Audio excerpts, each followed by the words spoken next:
पहुंच गए हम लोग मसूरी। और मसूरी है, यहाँ पे बोर्ड लगा हुआ है समुद्र तल से 6170 फीट की ऊंचाई पे, यानी कि 1880 मीटर की ऊंचाई पे। इसीलिए यहाँ पे इतनी ठंड रहती है। और सामने ही ये मल्टी लेवल पार्किंग दिखाई पड़ रही है। तो सबसे पहले हम लोग जा रहे हैं जॉर्ज एवरेस्ट, जो लगभग 6-7 किलोमीटर दूर पड़ता है मसूरी मेन सिटी से। तो यहाँ से लेफ़्ट रास्ता जो जा रहा है वो जॉर्ज एवरेस्ट की तरफ जा रहा है।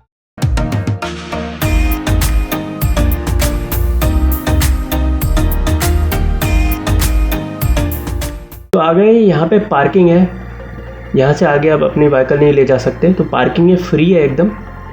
और यहाँ से लगभग 1.5 किलोमीटर का ट्रैक है। यहाँ पे कुछ छोटी सी दुकानें भी हैं 2-3, तो यहाँ पे आप छोटा मोटा कुछ स्नैक्स वगैरह ले सकते हैं, चाय कॉफ़ी मैगी वगैरह यहाँ पे मिल जाता है। अपने ट्रैक हम लोग स्टार्ट कर चुके हैं। पूरे 1.5 किलोमीटर का ट्रैक है। रास्ता एकदम अच्छा बना हुआ है, पक्का बना हुआ है। हम लोग इस वक्त ट्रैक कर रहे हैं जॉर्ज एवरेस्ट का, और बेस से ट्रैक है 1.5 किलोमीटर का।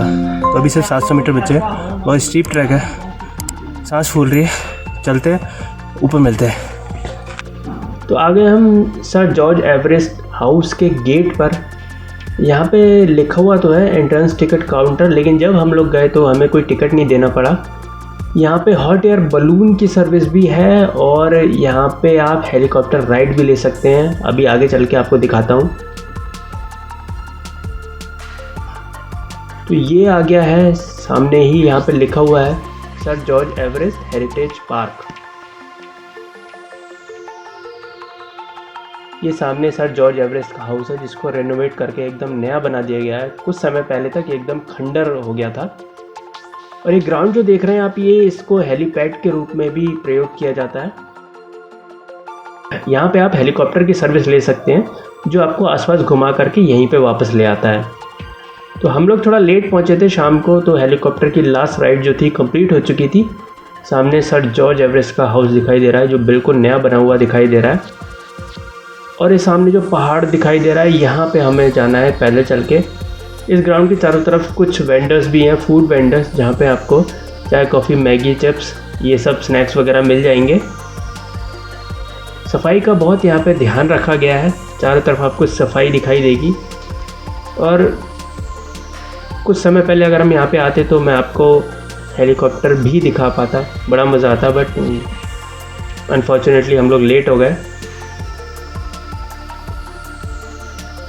तो यहाँ से भी एक ट्रैक है ऊपर जाने का, 900 मीटर का एग्जॉस्टिंग ट्रैक, यहाँ पे लिखा हुआ भी है। सामने ही बोर्ड लगा हुआ है, और लिखा हुआ भी है कि सेल्फी लेते वक्त आप घाटी की तरफ ना जाएं, खाई की तरफ, माउंटेन की तरफ पैदल चलते हुए जाएं, गंदगी ना फैलाएं, नेचर का सम्मान करें। और जो लोग आपके साथ जा रहे हो उन पे भी एक वॉच रखें कि वो कहीं इधर उधर भटक ना जाएं। कुछ इस तरह का रास्ता है।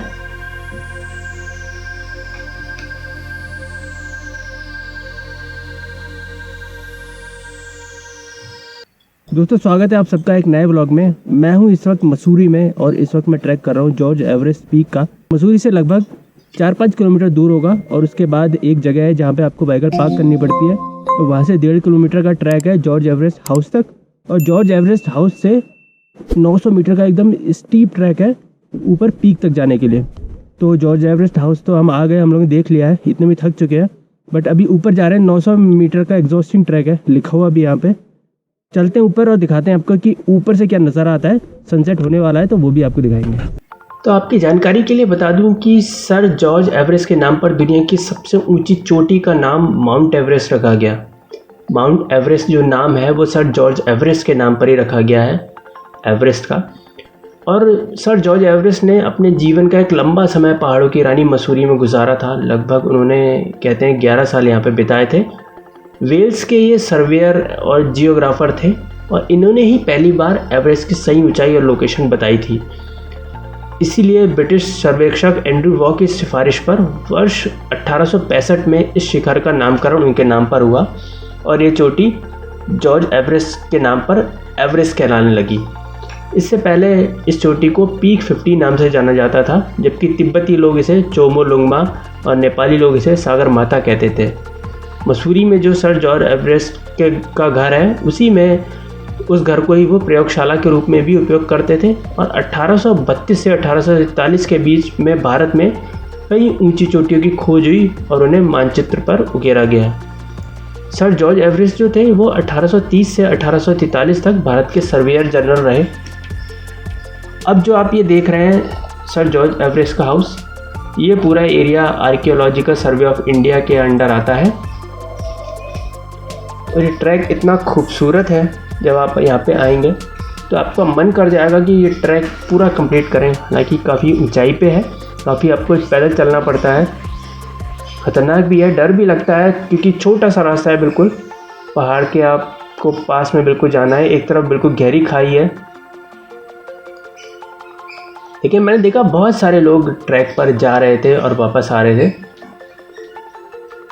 इस वक्त सनसेट का टाइम है और सूरज एकदम डूबने ही वाला है। हम यहाँ तक तो पहुँच गए हैं, लेकिन मुझे नहीं लगता कि हम आगे जा पाएंगे क्योंकि सूरज बिल्कुल डूब ही गया है। 5 मिनट में अंधेरा आने वाला है।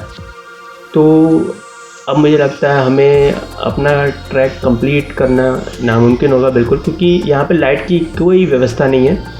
अभी सूरज जैसे डूबेगा एकदम अंधेरा हो जाएगा। अब देख सकते हैं बिल्कुल अंधेरा हो चुका है। और यहाँ पे ये जगह है, यहाँ पे लिखा हुआ है एवरेस्ट बेस कैंप। यहाँ पे कुछ कैंप हैं। तो इस जगह के बारे में मुझे पता नहीं लग पाया कि ये प्राइवेट कैंप्स हैं या फिर इनकी ऑनलाइन बुकिंग भी की जा सकती है।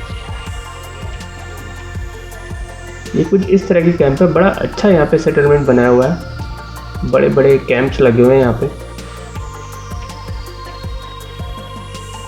तो बिल्कुल अंधेरा हो गया था, इसलिए हम लोग ट्रैक पे नहीं जा पाए, आधे से ही वापस आ गए। कोशिश करेंगे कि अगले बार जब मसूरी आए तो जॉर्ज एवरेस्ट के बाद अब हम लोग जा रहे हैं क्लाउड सैंड, जो यहाँ से 3 किलोमीटर है। और आ गए हम लोग क्लाउड सैंड के एंट्री पॉइंट पे। ये जो एक बंगला दिखाई दे रहा है, इसकी एंट्री 200 रुपये है, बट अभी बंद हो गया क्योंकि लेट हो गया। तो 200 रुपये में जा कर के यहाँ से आपको व्यू दिखाई देता है। एक व्यू पॉइंट है यहाँ से, क्लाउड्स एंड जिसको कहा जाता है। तो ये वो जगह है। उस बंगले से हम आगे आ गए क्योंकि अंदर एंट्री नहीं हुई। तो यहाँ से भी आपको ये व्यू दिखाई पड़ जाता है, बट जैसा आप नेट पर देखते हैं वैसा कुछ नहीं होता। ये एक घाटी का व्यू दिखाई देता है। बादल तो मॉनसून में जब कभी कदार आप देख सकते हैं, बहुत ही कम चांसेस हैं कि आपको बादल दिखें, बट इस तरह का अच्छा व्यू दिखाई दिया हमें। लेकिन रास्ता बहुत ही ज़्यादा ख़राब है। लगभग 3 किलोमीटर का रास्ता इतना ख़राब है कि अगर आप एक्सपर्ट नहीं हैं गाड़ी चलाने में तो आप यहाँ पे बिल्कुल भी ना आएँ। बहुत ही टूटा फूटा और बहुत ही स्टीप रास्ता है, बहुत ही ख़तरनाक चढ़ाई है, ये सब कह सकते हैं आप। और उतरने में भी वापस हमें बहुत ही ज़्यादा दिक्कत हुई थी। तो हम लोग अपनी स्कूटी से थे, बहुत प्रॉब्लम हुई हमें यहाँ पे पहुँचने में भी और वापस उतरने में भी। तो मैं कहूँगा कि इस जगह को अवॉइड करें। इस तरह की व्यू आपको मसूरी में कई जगह से देखने को मिल जाएंगे। तो अभी हम लोग आ गए मसूरी की फेमस मॉल रोड पे। ये है लाइब्रेरी चौक। ये जगह लाइब्रेरी चौक कहलाती है और यहाँ पे हमेशा आपको चहल पहल देखने को मिलेगी। हमेशा यहाँ पे ट्रैफिक मिलेगा और यहीं पे आसपास ही कई सारे लोकल फूड वेंडर्स हैं जहाँ पे आप कई सारी चीज़ें खाने की ले सकते हैं। बट ऑब्वियसली मॉल रोड है तो यहाँ पे महंगाई है काफ़ी। बट यहाँ से नज़ारा बड़ा सुंदर दिखाई देता है, ख़ासतौर से रात में जब लाइट जल जाती हैं तो ये जगह और भी सुंदर हो जाती है। पार्किंग यहाँ पे कोई ऐसी है नहीं, लोग अपने टू व्हीलर्स आसपास ही पार्क कर देते हैं दुकानों के बाहर। वैली कितनी सुंदर दिखाई दे रही है।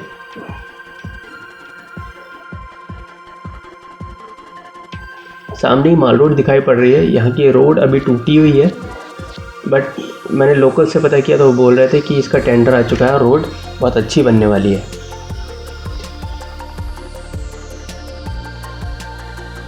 तो हमने यहाँ पे स्ट्रीट फूड कुछ ट्राई किया। मोमो हमने लिए, चिकन मोमो हमें मिले 50 रुपये के हाफ़। तो थोड़ा महंगे हैं और मोमो भी सिर्फ 4 ही थे उसमें, बट टेस्ट काफ़ी अच्छा लगा। यहाँ पे कई सारे फूड के ऑप्शन आपको मिल जाएंगे, वेज और नॉन वेज। यहाँ से हमने रोस्टेड चिकन लिया। तो अंदाज़े के लिए मैं आपको बता दूँ 250 रुपये का हाफ़ रोस्टेड चिकन था। यहाँ पे फ़िश भी मिल जाती है और चिकन भी कई तरह का मिल जाता है। और वेज और नॉन वेज दोनों ही यहाँ पे आपको रेस्टोरेंट मिल जाएंगे मॉल रोड में खाने के लिए।